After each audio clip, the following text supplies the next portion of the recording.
ముచ్చటగా మూడోసారి అంతరిక్ష యాత్రకు బయలుదేరిన సునీతా విలియమ్స్ రోదసి యాత్రకు బ్రేక్ పడింది. ఆమెను అంతరిక్షంలోకి తీసుకెళ్లే బోయింగ్ స్టార్ లైనర్లో సాంకేతిక లోపాలు ఏర్పడటంతో ప్రస్తుతానికి ఆ ప్రయోగాన్ని నిలిపివేశారు. ముందుగా నిర్ణయించిన దాని ప్రకారం మంగళవారం ఉదయం 8:04 ఫ్లోరిడా కేప్ కెనావెరల్లోని కెనడీ స్పేస్ సెంటర్ నుంచి బోయింగ్ స్టార్ లైనర్ నింగిలోకి దూసుకెళ్లాల్సి ఉంది.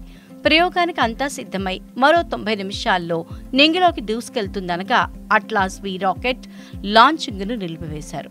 ఆక్సిజన్ రిలీఫ్ వాల్వ్ నామమాత్రంగా ఉండటంతోనే ప్రయోగాన్ని రద్దు చేసినట్లు అమెరికా అంతరిక్ష పరిశోధనా సంస్థ పేర్కొంది.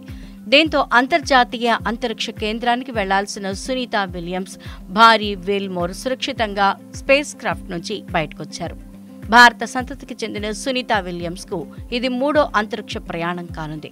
ఇప్పటికే ఒకసారి 322 రోజుల పాటు అంతరిక్షంలో గడిపిన రికార్డును ఆమె సొంతం చేసుకున్నారు.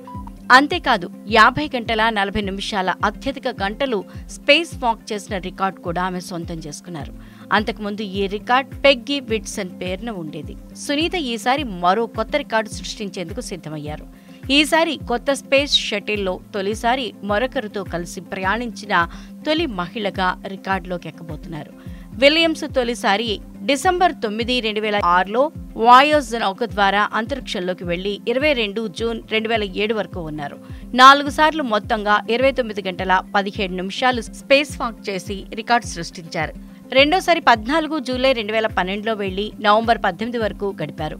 59 ఏళ్ల సునీత మరోసారి అంతరిక్షంలోకి వెళ్లనుండటంపై స్పందిస్తూ తాను అంతరిక్ష కేంద్రానికి చేరుకుంటే ఇంటికి తిరిగి వెళ్లినట్లు భావిస్తానని పేర్కొన్నారు. ఈసారి అంతరిక్షంలోకి తనతో పాటు గణేశుడి విగ్రహాన్ని తీసుకెళ్లబోతున్నట్లు తెలిపారు.